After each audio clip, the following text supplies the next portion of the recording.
ꯍꯧꯖꯤꯛ ꯑꯃꯨꯛ ꯂꯥꯟꯊꯣꯛꯆꯔꯤ ꯏꯟꯁꯄꯦꯛꯇꯔ ꯇꯌꯥꯏ ꯍꯟꯖꯤꯟꯕ ꯏꯄꯤꯁꯣꯗꯇ ꯆꯥꯝꯃ꯭ꯔꯤꯒ ꯃꯔꯤꯐꯨꯒ ꯃꯥꯊꯣꯏ ꯁꯨꯕ ꯇꯥꯡꯀꯛ ꯋꯥꯔꯤ ꯑꯃꯗꯤ ꯈꯣꯟꯖꯦꯜꯗ James ꯍꯩꯒꯨꯖꯝ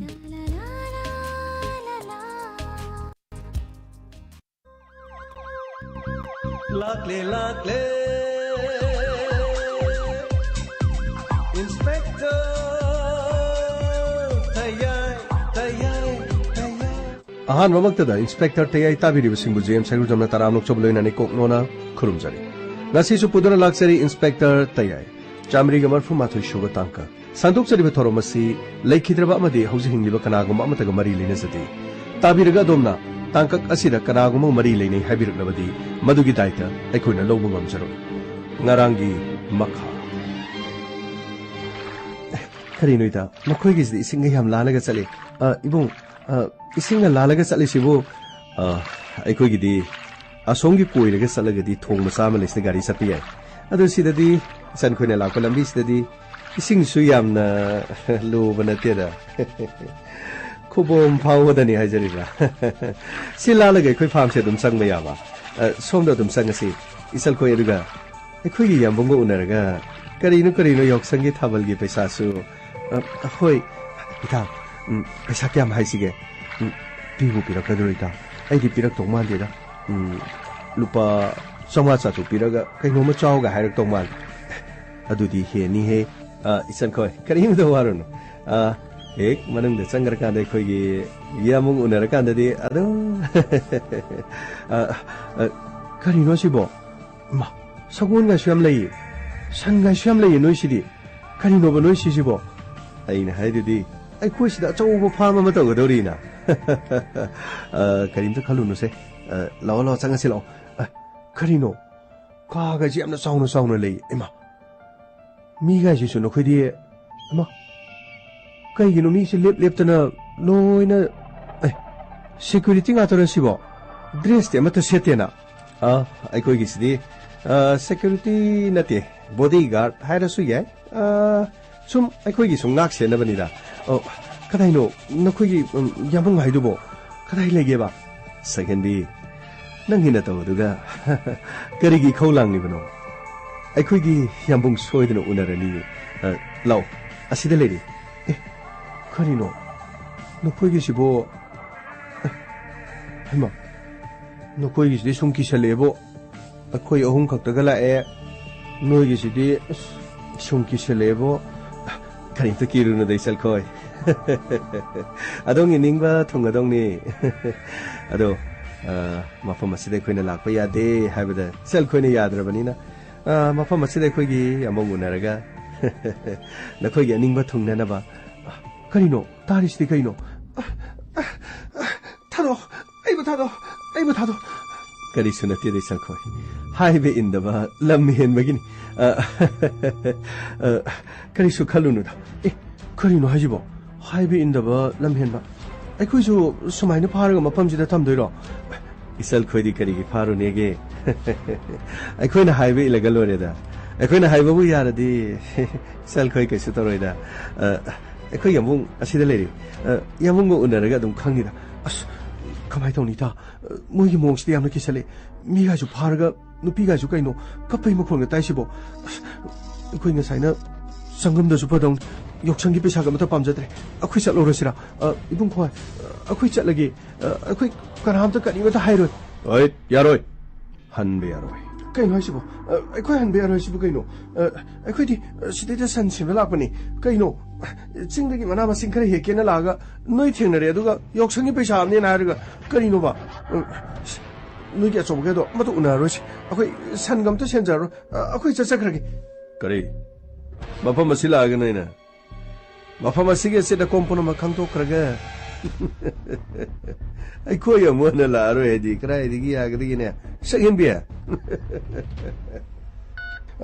akhoi lam bithado loita sasi akhoi humne sum tapna sum sasagrege ba akhoi karim ta karim major asta ka dane nupi ma kaphawi phuwi nongmai pai ba lepa ga mi me ama lei aduga yamna chawba campus amani ꯆꯤꯡꯒꯤ ꯍꯦꯛ ꯆꯤꯡꯈꯣꯡꯗ ꯑꯗꯨꯒ ꯃꯤ 14 15나 ꯅꯣꯡꯃꯩ ꯄꯥꯏꯗꯨꯅ ꯉꯥꯛꯑꯒ ꯂꯩ ꯁꯒꯣꯜ ꯃꯌꯥꯝꯁꯨ ꯂꯩ ꯑꯗꯒꯤ ꯁꯟ ꯃꯌꯥꯝꯁꯨ ꯂꯩ ꯑꯗꯨꯒ ꯌꯥꯝꯅ ꯆꯥꯎꯔꯕ ꯒꯦꯔꯦꯖꯀꯤ ꯃꯐꯝ ꯀꯌꯥꯁꯨ ꯂꯩ ꯃꯐꯝ ꯑꯁꯤꯗ ꯇꯨꯔꯦꯟꯒꯤ ꯂꯝꯕꯤ ꯑꯃꯁꯨ ꯂꯩ ꯍꯥꯏꯕꯗꯤ ꯈꯣꯡꯅ ꯆꯠꯄ ꯌꯥꯕ ꯑꯗꯨꯒ ꯑꯃꯅ ꯊꯣꯡ ꯑꯃꯅ ꯑꯣꯏꯔꯣꯝ ꯊꯪꯕꯗ ꯂꯩ ꯊꯣꯡꯗꯨꯗꯒꯤ ꯂꯥꯛꯑꯒꯗꯤ ꯒꯥꯔꯤ ꯊꯧꯖꯤꯟꯕ ꯌꯥꯒꯅꯤ ꯑꯩꯈꯣꯏ ꯀꯅꯥꯝꯇ ꯍꯥꯏꯔꯣꯏꯕ ꯁꯤꯁꯦ ꯑꯩꯈꯣꯏ ꯀꯅꯥꯝꯇ ꯍꯥꯏꯔꯣꯏꯁꯦ ꯀꯔꯤ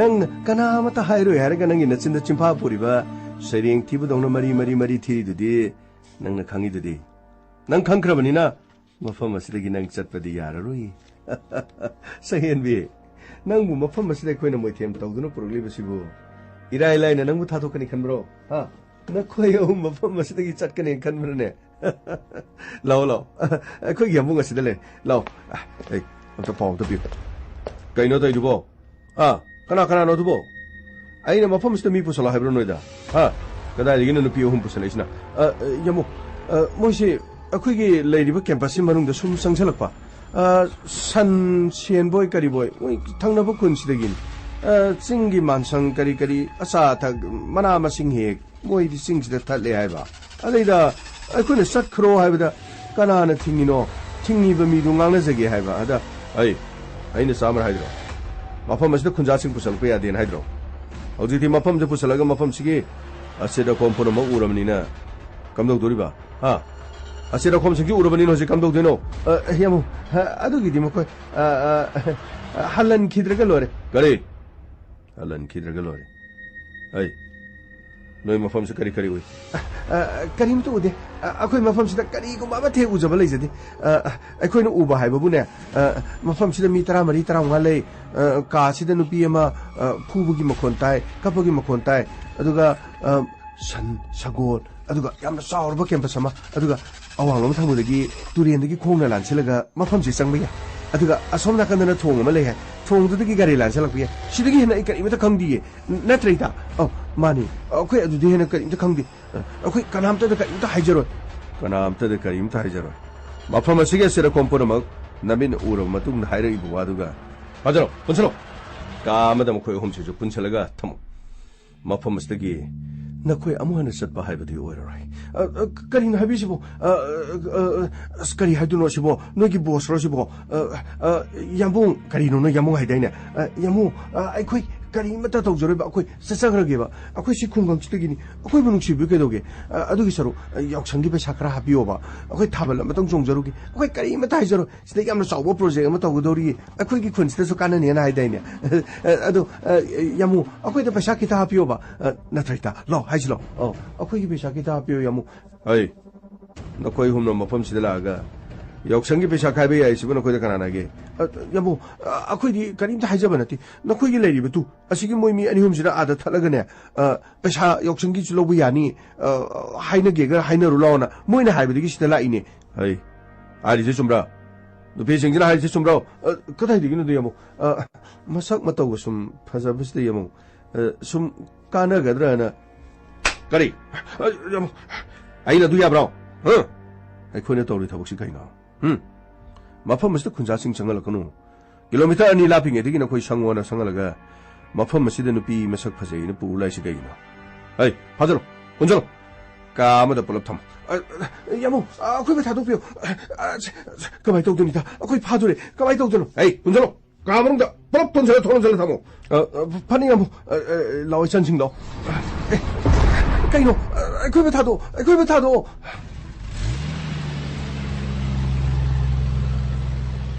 ꯉꯥꯏꯈꯣ ꯑꯝꯇ ꯈꯥꯝꯃꯣ ꯒꯥꯔꯤꯁꯦ ꯑꯝꯇ ꯈꯥꯝꯃꯣ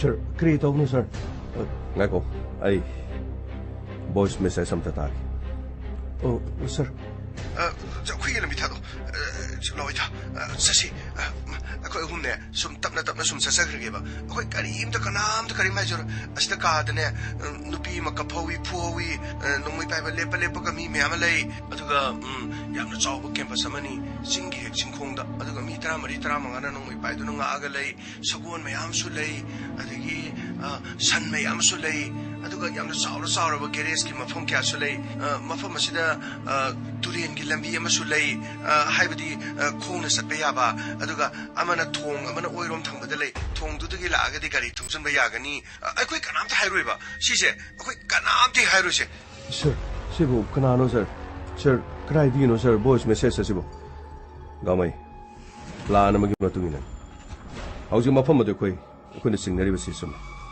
ꯑꯩꯈꯣꯏ ꯃꯐꯝ ꯑꯗꯨꯗ ꯆꯪꯁꯤꯟꯕ ꯇꯥꯔꯦ ꯑꯩꯈꯣꯏꯒꯤ ꯇ꯭ꯔꯣꯞꯁ ꯄꯨꯝꯅꯃꯛ ꯃꯥꯏꯀꯩ ꯑꯍꯨꯝꯗꯒꯤ ꯑꯩꯈꯣꯏ ꯆꯪꯁꯤꯟꯒꯅꯤ ꯑꯗꯨꯒ ꯃꯐꯝ ꯑꯗꯨꯗ ꯂꯩꯔꯤꯕ ꯄꯨꯝꯅꯃꯛ ꯑꯩꯈꯣꯏꯅ ꯐꯥꯒꯅꯤ ꯃꯈꯣꯏꯒꯤ ꯃꯐꯝ ꯑꯗꯨ ꯃꯥꯡ ꯊꯥꯍꯟꯒꯅꯤ ꯊꯨꯒꯥꯏꯒꯅꯤ ꯉꯥꯏꯈꯣ ꯚꯣꯏꯁ ꯃꯦꯁꯦꯖ ꯑꯃꯒ ꯂꯩ ꯅꯣꯏ ꯃꯐꯝꯁꯤ ꯀꯔꯤ ꯎꯏ ꯀꯔꯤꯝꯇ ꯎꯗꯦ ꯑꯩꯈꯣꯏ ꯃꯐꯝꯁꯤꯗ ꯀꯔꯤꯒꯨꯝꯕ ꯑꯃ ꯊꯦꯛ ꯎꯖꯕ ꯂꯩꯖꯗꯦ ꯑꯩꯈꯣꯏꯅ ꯎꯕ ꯍꯥꯏꯕꯕꯨꯅꯦ ꯃꯐꯝꯁꯤꯗ ꯃꯤ 14-15 ꯂꯩ ꯀꯥꯁꯤꯗ ꯅꯨꯄꯤ ꯑꯃ ꯐꯨꯕꯒꯤ ꯃꯈꯣꯟ ꯇꯥꯏ ꯀꯞꯄꯒꯤ ꯃꯈꯣꯟ ꯇꯥꯏ ꯑꯗꯨꯒ ꯁꯟ ꯁꯒꯣꯜ ꯑꯗꯨꯒ ꯌꯥꯝꯅ ꯆꯥꯎꯔꯕ ꯀꯦꯝꯄꯁ ꯑꯃ ꯑꯗꯨꯒ ꯑꯋꯥꯡꯂꯣꯝ ꯊꯪꯕꯗꯒꯤ ꯇꯨꯔꯦꯟꯗꯒꯤ ꯈꯣꯡꯅ ꯂꯥꯟꯁꯤꯜꯂꯒ ꯃꯐꯝꯁꯤ ꯆꯪꯕ ꯌꯥꯏ ꯑꯗꯨꯒ ꯑꯁꯣꯝ ꯅꯥꯀꯟꯗꯅ ꯊꯣꯡ ꯑꯃ ꯂꯩ ꯍꯥꯏ ꯊꯣꯡꯗꯨꯗꯒꯤ ꯒꯥꯔꯤ ꯂꯥꯟꯁꯤꯜꯂꯛꯄ ꯌꯥꯏ ꯁꯤꯗꯒꯤ ꯍꯦꯟꯅ ꯑꯩ ꯀꯔꯤꯃꯇ ꯈꯪꯗꯤꯌꯦ ꯅꯠꯇ꯭ꯔꯩꯗ ꯃꯥꯅꯤ ꯑꯩꯈꯣꯏ ꯑꯗꯨꯗꯤ ꯍꯦꯟꯅ ꯀꯔꯤꯝꯇ ꯈꯪꯗꯦ ꯑꯩꯈꯣꯏ ꯀꯅꯥꯝꯇꯗ ꯀꯔꯤꯝꯇ ꯍꯥꯏꯖꯔꯣꯏ ꯃꯐꯝ ꯑꯁꯤꯒꯤ ꯑꯁꯤꯗ ꯄꯨꯝꯅꯃꯛ ꯅꯃꯤꯠꯅ ꯎꯔꯕ ꯃꯇꯨꯡꯗ ꯍꯥꯏꯔꯛꯏꯕ ꯋꯥꯗꯨꯒ ꯄꯨꯟꯁꯤꯜꯂꯣ ꯀꯥ ꯑꯃꯗ ꯃꯈꯣꯏ ꯑꯍꯨꯝꯁꯤꯁꯨ ꯄꯨꯟꯁꯤꯜꯂꯒ ꯊꯝꯃꯨ ꯃꯐꯝ ꯑꯁꯤꯗꯒꯤ ꯅꯈꯣꯏ ꯑꯃꯨꯛ ꯍꯟꯅ ꯆꯠꯄ ꯍꯥꯏꯕꯗꯤ ꯑꯣꯏꯔꯔꯣꯏ ꯁꯔ ꯀꯔꯤꯅꯣ ꯃꯣꯏ ꯄꯥꯎ ꯄꯤꯔꯛꯄ ꯃꯤꯁꯤꯡꯁꯦ ꯐꯥꯖꯤꯟꯈꯤꯕꯒꯤ ꯃꯑꯣꯡ ꯇꯧꯏ ꯁꯔ ꯃꯈꯣꯏ ꯐꯥꯖꯤꯟꯈ꯭ꯔꯦ ꯑꯗꯨꯒ ꯃꯐꯝ ꯑꯗꯨꯗ ꯅꯨꯄꯤ ꯑꯃ ꯀꯞꯇꯨꯅ ꯂꯩ ꯍꯥꯏꯕꯁꯦ ꯂꯤꯟꯊꯣꯏ ꯑꯣꯏꯒꯗꯧꯔꯤꯕ ꯑꯦꯅꯤꯋꯦ ꯑꯃ ꯑꯣꯏꯔꯦ ꯃꯐꯝ ꯑꯗꯨꯗ ꯑꯩꯈꯣꯏ ꯆꯪꯁꯤꯟꯅꯅꯕ ꯇꯧꯁꯤ ꯀꯃꯣꯟ ꯒꯥꯔꯤ ꯊꯧꯔꯣ ꯐꯒꯅꯤ ꯁꯔ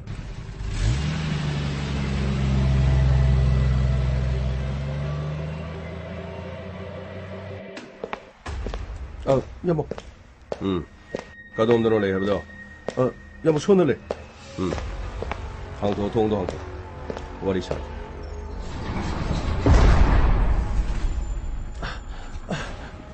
ꯑꯩꯕꯨ ꯊꯥꯗꯣꯛꯑꯣ ꯅꯔꯤ ꯂꯩꯔꯕꯗꯤ ꯑꯩꯒ ꯊꯦꯡꯅꯁꯤ ꯈꯨꯠꯇ ꯊꯥꯡ ꯑꯃ ꯄꯤꯔꯛꯑꯣ ꯑꯗꯨꯒ ꯊꯥꯡ ꯑꯃꯃꯝ ꯄꯥꯏꯔꯒ ꯊꯤꯟꯗꯠꯅꯁꯤ ꯀꯔꯤꯒꯤꯗꯃꯛꯇ ꯄꯥꯡꯒꯜ ꯁꯣꯟꯕꯤ ꯅꯨꯄꯤ ꯃꯆꯥ ꯑꯃ ꯃꯐꯝ ꯑꯁꯤꯗ ꯐꯥꯖꯤꯟꯗꯨꯅ ꯊꯝꯂꯒ ꯀꯔꯝꯕ ꯊꯧꯅꯥꯕꯨ ꯎꯠꯂꯤꯕꯅꯣ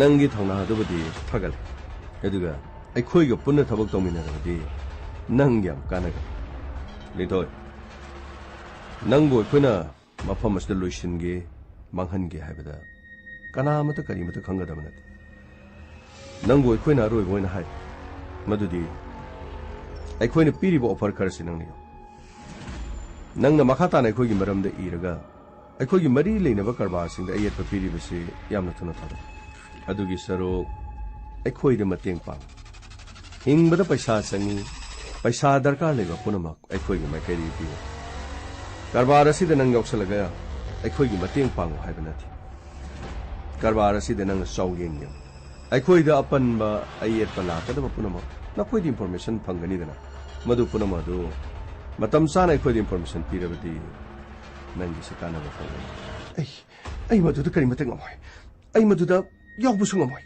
ꯅꯈꯣꯏꯒꯤ ꯑꯣꯐꯔꯁꯨ ꯄꯥꯝꯗꯦ ꯅꯈꯣꯏꯅ ꯄꯤꯕ ꯄꯩꯁꯥ ꯑꯩ ꯃꯗꯨꯒꯤꯗꯃꯛ ꯑꯩ ꯍꯤꯡꯕ ꯅꯠꯇꯦ ꯑꯩ ꯃꯗꯨꯒꯤ ꯄꯩꯁꯥꯗꯣ ꯑꯩ ꯄꯥꯝꯗꯦ ꯂꯤꯟꯊꯣꯏ ꯈꯜꯂꯨꯗ ꯑꯩꯈꯣꯏꯅ ꯄꯤꯔꯤꯕ ꯑꯣꯐꯔꯁꯤ ꯀꯅꯥꯃꯠꯇꯗ ꯄꯤꯗ꯭ꯔꯤꯕ ꯅꯪꯒꯤ ꯅꯃꯥꯟꯅꯕꯤ ꯔꯣꯃꯂꯥꯒꯤ ꯃꯍꯥꯛꯀꯤ ꯁꯣꯛꯈꯤꯕ ꯆꯪꯈꯤꯕ ꯁꯦꯜ ꯊꯨꯝꯗꯨꯁꯨ ꯑꯩꯈꯣꯏꯅ ꯍꯟꯖꯟꯒꯅꯤ ꯃꯍꯥꯛꯀꯤ ꯏꯖꯠ ꯑꯩꯈꯣꯏꯅ ꯁꯣꯛꯈꯤꯕ ꯂꯩꯇꯦ ꯅꯪꯁꯨ ꯃꯐꯝ ꯑꯁꯤꯗ ꯑꯩꯈꯣꯏꯅ ꯏꯖꯠ ꯁꯣꯛꯄ ꯂꯩꯇꯦ ꯀꯔꯤꯒꯨꯝꯕ ꯍꯥꯏꯔꯤꯕ ꯋꯥꯐꯝꯁꯤꯗ ꯌꯥꯗ꯭ꯔꯒꯗꯤ ꯃꯗꯨꯒꯤ ꯇꯥꯏꯌꯣꯟꯅꯕ ꯄꯨꯝꯅꯃꯛꯇ ꯂꯥꯛꯄꯁꯨ ꯀꯅꯥꯅ ꯈꯪꯕ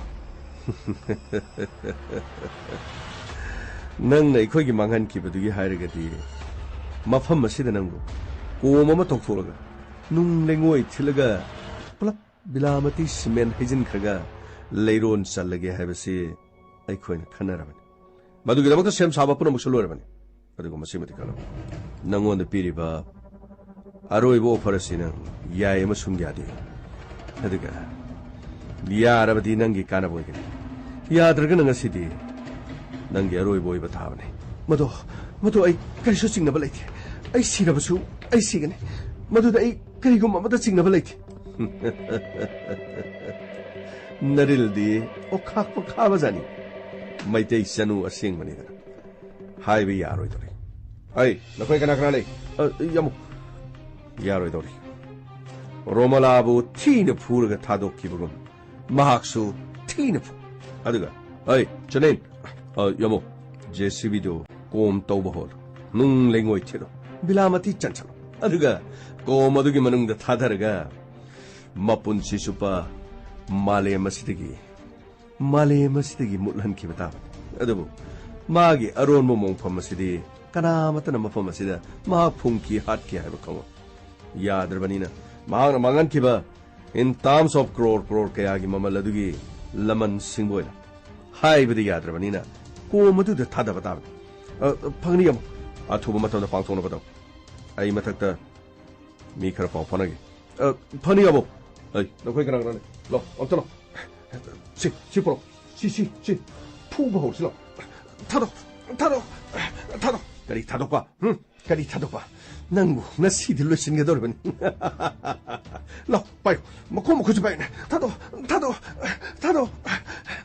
harika kari tado kani ai koina du pavo offer ma pi fawo da nangni yada ba adika nangi na mahanabi romalagi punsi madudi koina changyeng wina ma bo khara fu che ga tado ki nangi punsi dinga sidi ko mamagi manungda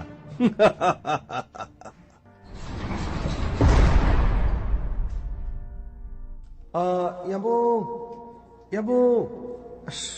그냥 뭐 양봉 낙다니까. 이따 가리노 떠오르지 봐. 쿠이보 가시 만ung다 좀 놓이라 되러. 가리부터 칼루노 플랜 뿌나마 마이 팍 리버시디. 떡신나가 꼭 타박 홍나바 떡시. 어도 마탐디 탱징 그래. 쿠이나 라포도 누미당 와이라. 허직디 맘실락라마니. 맘실락보더니 히에는 누가게 도리시. 아이, 가리기는 너희나 거기 거리다. 가시 머능도 거기나 탐미. 도미나 좀 레이야더라. 가리기는 거리도 봐. 와라우 비비야디야 뭐. 아이코디 가리쇼 하이저버스나서디. 아목 본선 게수 본선 비워봐. 너 거기 시기 가지디 와스룸 레이디게. 거기 와스룸 암터 장저게 봐. 플리즈. 거기 기벤나 로이래 봐. 그래. 람헬레디 거 야라고. 라우.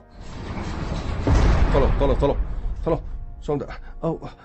कथा Y दिनो आश्रम बो चलो असी purring जे चलो होय याम सौगले अखोदी करी सु हाइजब सुनति योक्संग पैसा खाइबे लागा फाजलगा थंबी अदुम थंबियो बा वाशरूम दा करा वाई दिनो लेरे असिगी तनिंग से चंग यारे दुदी अदाय दे लेहोलो यारे लौइता लौ चसिलो लौ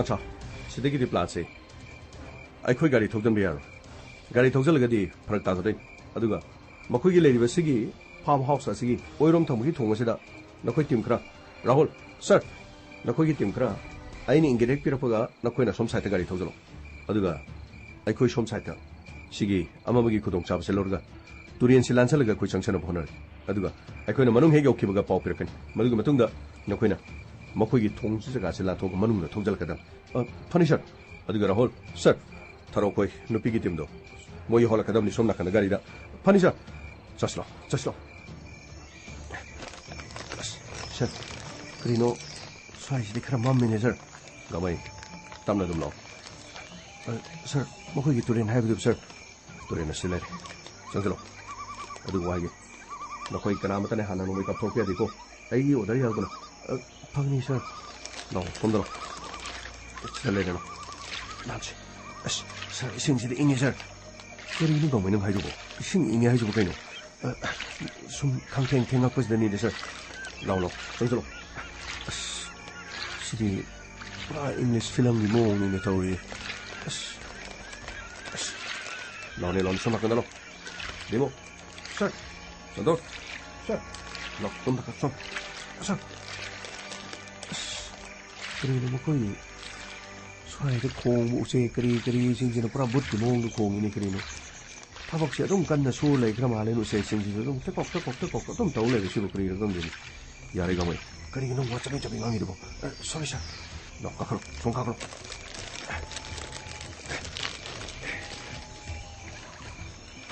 ꯑꯁ ꯀꯔꯤꯅꯣꯅꯦ ꯃꯣꯏꯅ ꯇꯧꯔꯤꯁꯤꯕꯨ ꯉꯁꯤꯗꯤ ꯅꯨꯡꯉꯥꯏꯒꯗꯧꯔꯦꯗꯀꯣ ꯃꯇꯝ ꯀꯨꯏꯔꯕꯒꯤ ꯇꯧꯗ ꯒꯥꯃꯩ ꯑꯩ ꯋꯥꯏꯒꯦ ꯋꯥ ꯀꯟꯅ ꯉꯥꯡꯒꯅꯨ ꯑꯩꯈꯣꯏ ꯃꯐꯝ ꯑꯁꯤꯗ ꯃꯤ ꯆꯪꯉꯛꯈ꯭ꯔꯦ ꯇꯥꯔꯗꯤ ꯃꯐꯝ ꯑꯁꯤꯗ ꯅꯣꯡꯃꯩ ꯄꯥꯏꯕ ꯃꯤ ꯂꯩꯔꯦ ꯉꯁꯥꯏ ꯍꯥꯏꯕꯗꯨ ꯈꯪꯕ ꯅꯠꯇ꯭ꯔꯣ ꯈꯪꯉꯦꯗ ꯁꯥꯔ ꯑꯗꯨꯕꯨꯗꯤ ꯇꯨꯃꯤꯟ ꯂꯩꯌꯣ ꯃꯑꯣꯡ ꯌꯦꯡꯒꯦꯁꯤ ꯃꯅꯨꯡꯗꯒꯤ ꯀꯔꯤ ꯏꯪꯒꯤꯠ ꯂꯥꯛꯑꯦ ꯍꯥꯏꯕꯗꯨ ꯌꯦꯡꯁꯤ ꯍꯩ ꯅꯣꯏ ꯁꯣꯝ ꯁꯥꯏꯗ ꯆꯪꯉꯨ ꯗꯤꯃꯣ ꯁꯔ ꯁꯥꯗꯣ ꯁꯔ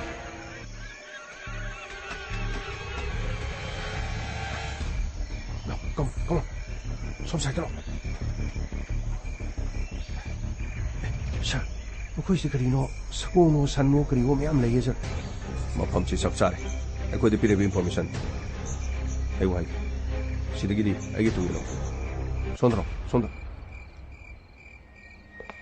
ꯀꯔꯤꯅꯣꯅꯦ ꯋꯥꯁꯔꯨꯝ ꯆꯪꯈ꯭ꯔꯤꯅꯦ ꯇꯧꯔꯤ ꯀꯥꯡꯕꯨꯗꯨꯅ ꯊꯣꯛꯂꯛꯇ꯭ꯔꯤꯁꯤꯕꯣ ꯍꯩ ꯀꯩ ꯅꯣꯏ ꯃꯅꯨꯡ ꯆꯪꯈ꯭ꯔ ꯊꯣꯛꯂꯛꯇ꯭ꯔꯤꯗꯨꯕꯣ ꯍꯣꯏ ꯅꯣꯏ ꯇꯥꯔꯤꯕ꯭ꯔꯣ ꯍꯣꯏ ꯊꯣꯡꯁꯦ ꯐꯛꯀꯥꯏꯔꯒꯦ 그리는 그림이다. 아이씨, 그 소리야. 너 야드라버니 통째 바꿔야 겠고 통째. 야, 감독.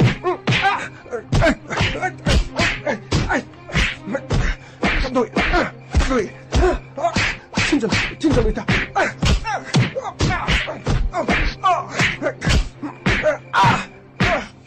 감독님, 타도, 그리 타도 봐.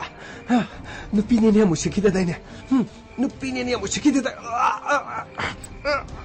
능학심어도, 라이트.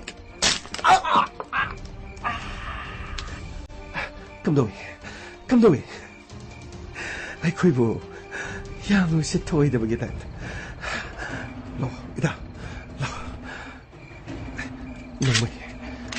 này này mẹ mới phẳng lộ anh cái tung ghế lộ mẹ đâu thấy thì không hay tung cái gì mà tôi không luôn anh yêu đi xí lộ xôm đó lộ nên thôi cái này không cả đâu tôi cả được chẳng nào mà tao xí hơi mẹ đâu tôi thì xí đi xin nó bị cái washroom tôi xí cái washroom cái season đó đâu cả xí xí đây thằng giờ mẹ đâu mà xí bay xí mà không có gì bay 빠요 살다 세 빠요 허이 nungai nali johoro adudagi washroom dagi adum lore do lo come chachilo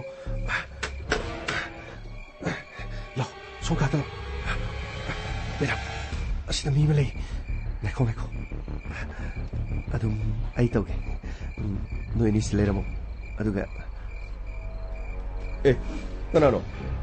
넌 somda lai di kai gi. Ai nakhoi ya mongna moi ka da lao hai. Nakhoi ya monggi ka bu ka dom da no. Asing brai ji bo. Mani. Lo de. Somda le. Ngai ko. Kari. Nakhoi ya mongo unadringe da nang wari mata sana ki se na tawba. Kari wari. Kenoni. 시 낭시다 레피셰 그리기노바 아이 아주 너한테 합의해야 돼 너한테 합의해 봐 원한테 나티 그나마도 하이도이바 가시다 미래 들어가디 nanga 이가 와리 어론바 마사나바 야이드나 아이 야로에도 야로 가시다 아이코네 바리브는 비도 린토에도 시다 레리면 아이코네 마부짜이네 가르푸 그래 마파마스다 마 레리 마두기 좀 까내시 상이시 오 아두기 오래 아들이 낭나 탄다로 아테이디 아테이 로이나 마시들래 아니 말아니 아이시들래 개인으로도 항이도 야몽기 말아 대산이다 로 야몽기 제가 딱 호이 나이 코바 딱 오버 야몽기도 아도 에이 와바 다 하이게 봐 에이 개이 와노 너 성이 배 예뻐져야 되나 와 하이게가 아도 브라 낭기 모바일 넘버 빌어봐 강나세 띠나세 개노 kari kaigi khangna tinababu kari akaiba leigeba adudi ai number ro come on hey 무슨 후 그래 시죠 로 잠깐 로 감독 타도 감독 능악참 마사시 내 캣비르게 매담 봐요 마사지 봐요 손 나가는 싱찬체 로 시기 통창 시들린 토일레이 로 회입니다 로 통치 증치로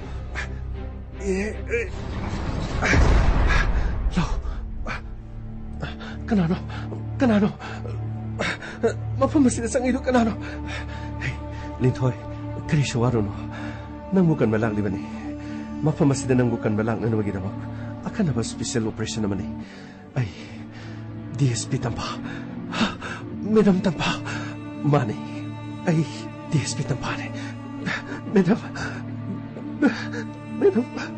si kapkano kari kapino ay lang na masidi Howziti Kanamata na sunangi na to tekan na yararoy Ako'y mapamasida lady hana to Ay Daya di information pikraki Ako'y na mapamasida San senbisado na Mapamasida namdo na changlak na buhon na rakibani Ato ka Spy phone masasi maparaga Pao phone na mapamasi Puno bang Manipur police na kushin na laikrabani Karimata kaluno Howziti Ako'y mapamasida layrabani na 타박하고 내놓으게 되막 바우도 비크라게 매담 다그처리 매담으로 맞다 짜나라 비바시기다 아이고 먹고나 농랭고 있으면 틀려가 꼬움 아마나 아이고 풍전간에 하더나 먹고나 플란 따위나 마두পু나 막도 아우직디 아리엠보 오이래 영어 sir akhoi kyam khoi response som lagi dena sir kai dore ga mai sir kang ngam si sir ai tumina leune nang bo sir kang na chik pas de sir isa je ke numa ta ori sir tumile manung dagi pau pira kuni ngai se skar to na pira di fani de sir mo mai so kap ning man khang mo ngam dre ni sir amuk to lang go no mi ga mai nang bo pani sir sikti chi e som da di kang di kari upai le Neko message le sir kapo harabra sir ngai khomi ga mai sorry sir de ai khoi li thoi bani ti sena capture tori thaba khomi yaran okay ai sona ka chang sona ai gi tung da lo ne lo li thoi hojik tam pha ga punna le minare hai makhoi shep wa re kamo au obus ti gi ka pa ya as nungai jare da ga si di as ma thau nungai jare yok sang ma tung gi han da ki as yok sang ma tung aber thung ba hai ba do ni ni go as ngai khoni ga mo chon da lo pani sir ai kana no kari no yabo washroom da khoi gi mi bai go do thoi mang ga le ram aduga amana sir lin thoi gi ma gi asida gate ta sang do masu machin da mangak le thi ga ta le ram kari to ko to yabo kari mafam iste ma to karam na kana sanga ga ai nakhoi alert nai puna mak thoro light angan mo to thalo puna mak kai de kari le gi mo thoro chone yabo kari no tol se nang na ning china chikchina ngai harga ai waige ai maning thong da phorga ai thuna mi amari ga thokina bataw chatat mafam se control torga ai ngon da pau pir kadam phani ga bo somna ka de sombiro somda ai torolo no kai ni lo phani mo ai somda ason mi thore ason thore ai loke na koi maya pura ma ba talengro na khu to pare bo kholai sing ma kha da thabo na koi police na loina question khabar Changjaba hai bisina na khoi gi khwai diga phoboi gani na khod pai ri khulai sing thado kari gumba ai na count tor ko matamda thada da batar badi khod thar gane kare karna ato karna ma phom chi sangai ai me paksna yamong thokra ba yamong som da thokri okay ai khoi lanching na batabne kap na batabne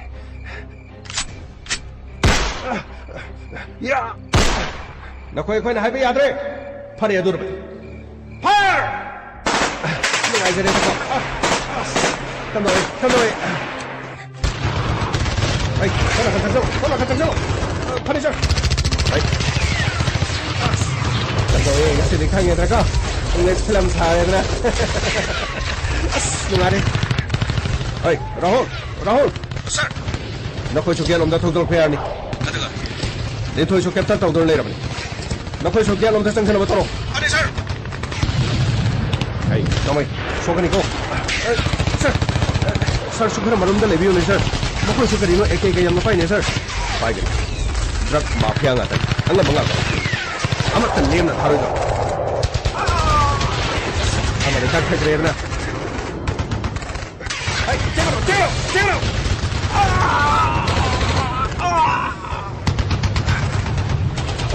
Ane am de ka thre. Asomda ma ko chen de. Trino ne, ona fan ge doi ne. Hang ne.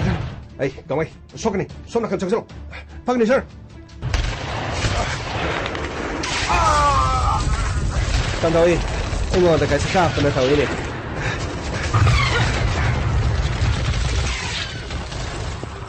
Nung ai jare ta ko. Tandoi. Hey, somna kan chakso. Pagni sir. Hey. Tandoi, ga se dikang ge ta ko. Let's film thare na. Đúng rồi đi. Không. Sister. Xong rồi. Pane am di tat krabni da krino. Kaya le rong gido jano sibo. Ei, sexlo. Som na kande lumu ga le rong ni. Asida malere. Asida lume. Ai. Naku taklo. Inspector. Kutang ka. Ngasidi, aroiba lan pamoy gada bane. Oh, aroiba lan pamoy gani. Na thai mango ta de na.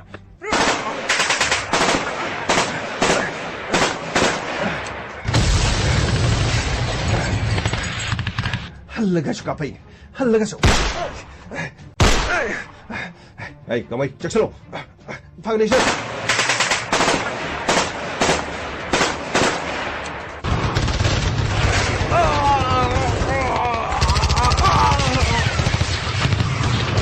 Sister! Yare, lepo! Karino sir, kara kaap ki ge torga sir. Yadi gamai. Yung atay kasin na sang iyo. Adiga. Tampa ko lepam to. Tayay, ay koy si the lady. Oh. Tampa. Lintoy, nang kari ge shui. Ha, kari sopan yawi. Sir, sopan na matay yawtre. Madam Tampa na matam chana lapi na ay pansikan biri. Amati, ay no mo mapo ama. Sarna mo, ay no mo mapo biri. Lintoy, masidi ko gitong pamtokon. Leba sida media person naman na lauri ba thoda ay hingnung tel naiden. Si bitang makhangda may ising nung may marak aduga landa su pongmi sing na miyam da paw khangali. Masiga kanat. Leba ke tholok isu ke ada pongmi sing na miyam ge mikap thol. Pongmi sing na lauri ba thoda bu ikai khum na gadab. Adu Leba sida pongmi da kihanba pongmi bu hat ba tupa. Pongmi da apan ma pibadi leptana thol. Lintoy, nangi thawrba kolongi mayana. Fattaba kayabu soidatuna afaba mai kay mada puruna bu hanabada nahakna lauriba thodang punamado ikai khomni nangbu rescue tawna bu hanabada Manipur police ki chawrba thodang nang ngasidi khuna kanma ngam masi punama aikoi gi leriba police department na ningthizna matam sana information laura thaba si sathaba digi mai papung ngam kibani aduga hariba sida nanga khangna zariba loina jaba singkhaina yamna chawna mating pa matam sana aikoi di information piraki nangi khungul lina bu hanabada Singkai ge chobu dai te leko. Sir. Thagachari sir. Rahul. Sir. Nakoi madam ta ba koi puna sidale. Tharo koi ni. Sir. Sida laksari sir. Sir. Sida laksari. Linthoi si gari da ningthi jan hapasi. Athobu matam da medical first aid pin na ba. Ma ki masada songni ba kholi bising se. Hospital da puna ba toksi. Punisher. Santos. Sir. Bapa masigi makhoi gi leri ba ka singa siloina check tho. Kari pochai lei habiyo. Adu mokoi kana hingi, kana soy habiyo. Sir, mokoi ahum amadi serious sir. Aduga hana ani mana madam ta phagi dor mal. Adu di puna mari. Aduga ataidi. Sir, ataidi pibam thina sok. Hingane habedi thaja boli sir.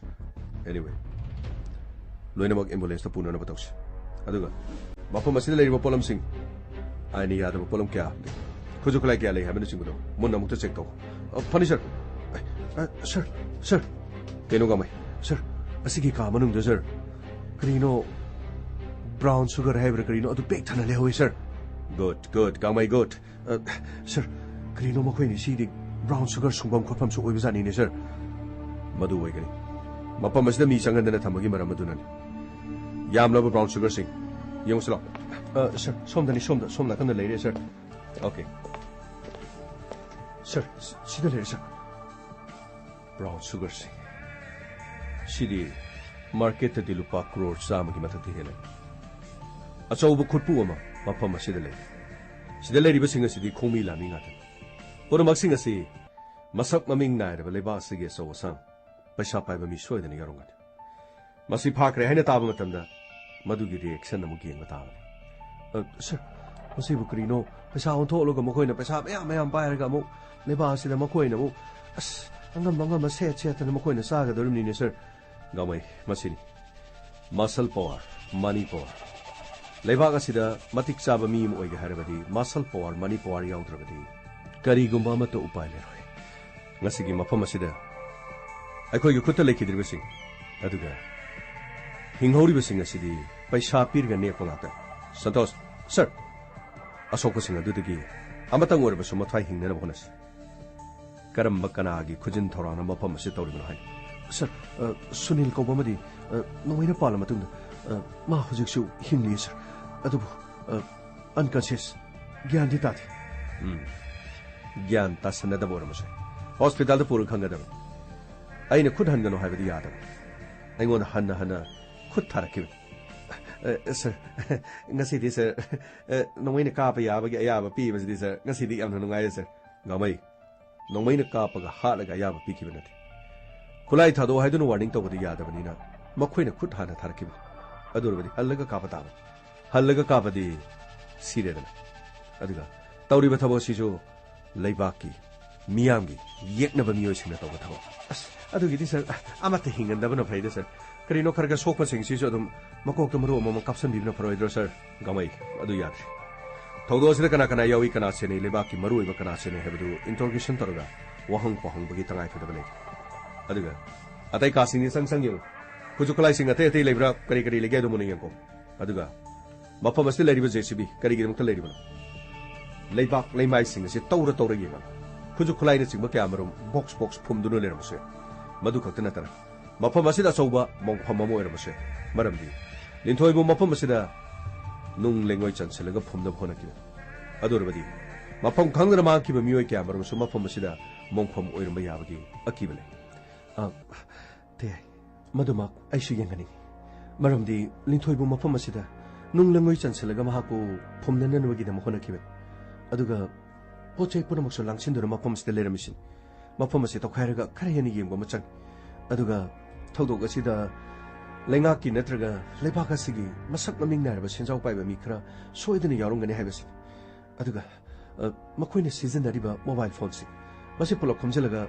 masigi CDR coaching thokpa su kana gani khal tamha achuman sikhrabasu sikhibasinga sina pairamba mobile phone aduga madugi number punumadu aikoina CDR coaching tholaga makoi kana no aduga makoi gi maming matha karino khalaga thigat pasu madugi kana ba soidana legani santos sir masigi mafam asta phangki mobile punuma loina khomje sir aduga CDR coaching thoga kanaro karino habdu khangna bonasi masigi matung da mari leina mamioi sing phagatna machin hangaga lebakki achouba asang oirabasu punama ado sing thoktuna makoina tawriba amorpa akai singo sengdokna nabagidam honamis yong ka sing sang yong aduga akoi ambulance gari labra sir gari yorani sir okay asiba singa je hapsalo asokpa sing hospital purga makhoibu machin hangne nabagidam honasi tapa linthoi gananga aduga nangi tim hana hospital da chalaga phase pinana bataro pare te adudi akhoi halamagi linthoi lo chana batausi nangi ma pabung nasu nangbu khorona ngai dunu lerabani aduga nakhoi gi da sing khaina su tharo adudi akhoi hana chalamase sarita sarda lo hoi mera Sidi nungai bena sidi da. Namai ka apa so patana phange. Krino yaksang matong da abe thong ba hai bani ni krino ne as par ka pari ko. Hatta ba mi sing de sumai na hato ko ko lo chen ma sin phai da. Kri kana ne kok chana na bani da. Namai makha ta ba yam wan. Mapa mas de sidi bising asti mapu na. Mapu thi ga da bu wan. As sir mapu sing da ka mo ka kap na re di mo nungai ga ni sir. Makoi sing asi krino. Mata hekta laga hatri ba phaw ba de ba asi de santi le re da. Krino khang de da. Siguma masa masu sing hat pana da ba senari ba sing asi su putho ka tra hala di le ba asi de drug ki samasya asi khara di pha ga da bani da. Ngamai madu bungam la ba di lamda masri gi drug maru phuk na muthat pangam ga. Adu khara wa ga dori. Lakle Inspector Tayay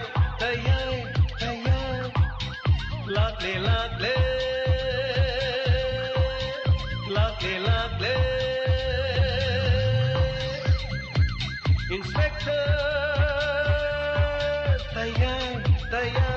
Tayay Uthana ba Kanbina ba. Thank you, sir. Welcome. Uthana ba. Kanbina ba. Inspector. Tayay. Lakle.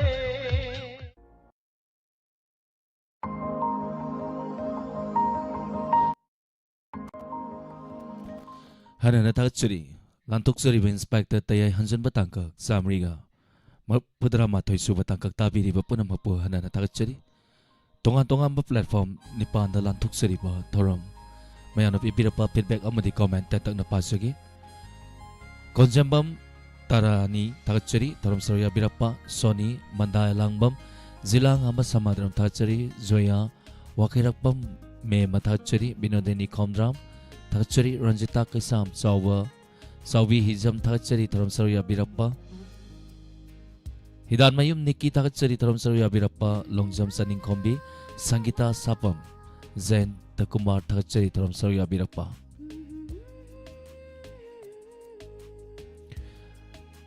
Facebook live ta lebiriba sumobala ningombam takchari asalata mangang takchari Purnima Seram takchari M Abu Askar takchari thoram sarya birappa Sana Tombi Huidrom Thank you Taram Sarya Birapa ning Tauzam Bina Thagachari Taram Sarya Birapa Nepram Basan Kumal Thagachari Miyo Yahum share Tawiba Facebook live ta duga Miyo kaya ama Taram Masida Miyeng Taduna Lebiba Hanana Thagachari Isay Makul Tamjage Ningol Sakoba Galoina na Phongki ba isay Ningol Singda Saithawa isay ni Isay si Busak Liba James Hayruzam Kudol Tamjari Mayapuna Taminasi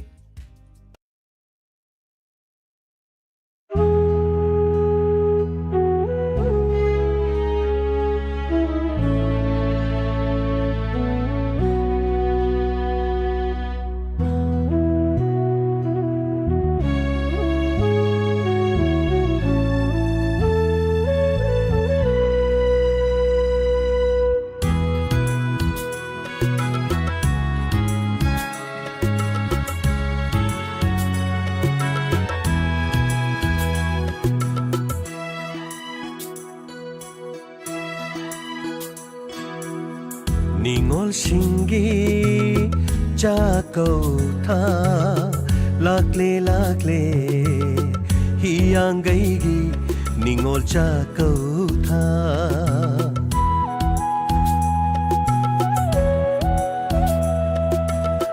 Ningol Shingi Jakau Tha Lakle Hiyang Gaigi Ningol Jakau Tha Harawino Noktuna Mapamay kay Pangnatha Ningol Shingi Jakau Tha Ningol Shingi Jakau Tha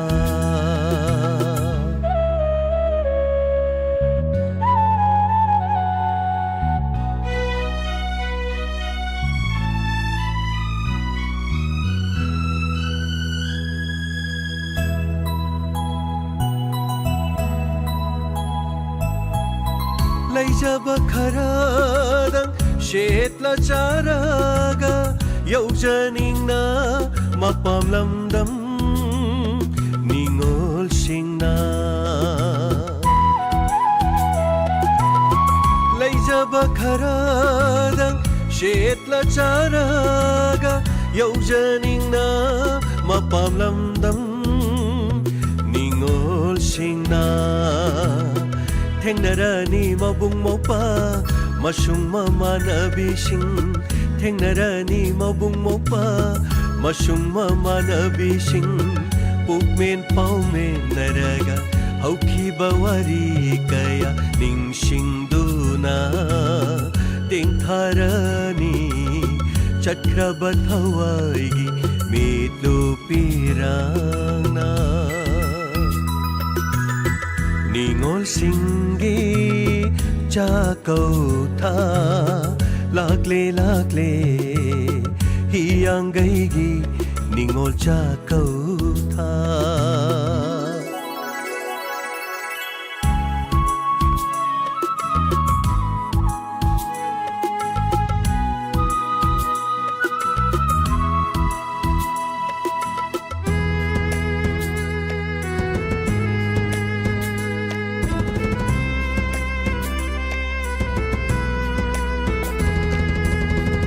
ꯀꯅꯥ ꯂꯩꯖꯗ꯭ꯔꯕ ꯅꯤꯡꯉꯣꯜꯁꯤꯡꯒꯤꯗꯤ ꯃꯤꯠꯂꯨ ꯄꯤꯔꯥꯡ ꯁꯤꯟꯊꯕ ꯅꯨꯃꯤꯠꯅꯤ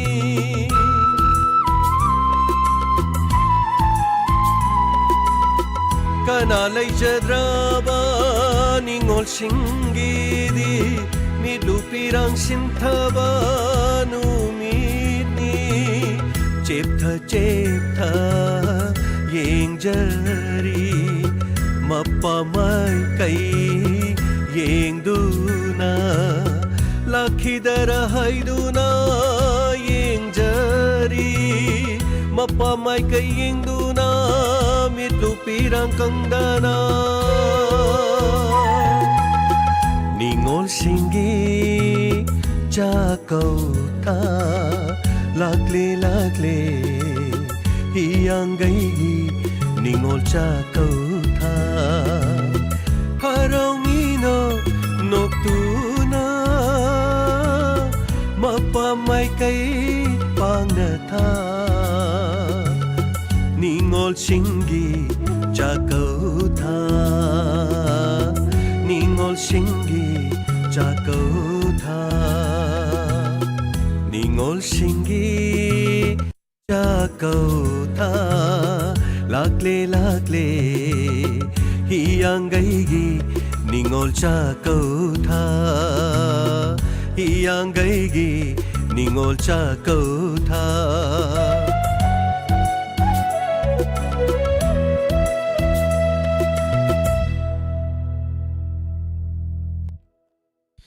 Hanana thachari ngasigi lantuk survey inspector tayay hansin batangkak tabiriba punamapu. Atenba break amagi matungda entertainment program 7005707808 amuka hana 7005707808 ta call to biraktuna adomda leijaba ahiba singut piduna miku amatorsu pathaminasi call toina phangbigraba singna nongmani ni kanbiraga thorom masida saru yabi hojiki unadi miku khradang mayamdagi lapthoksari atenba break matam laujari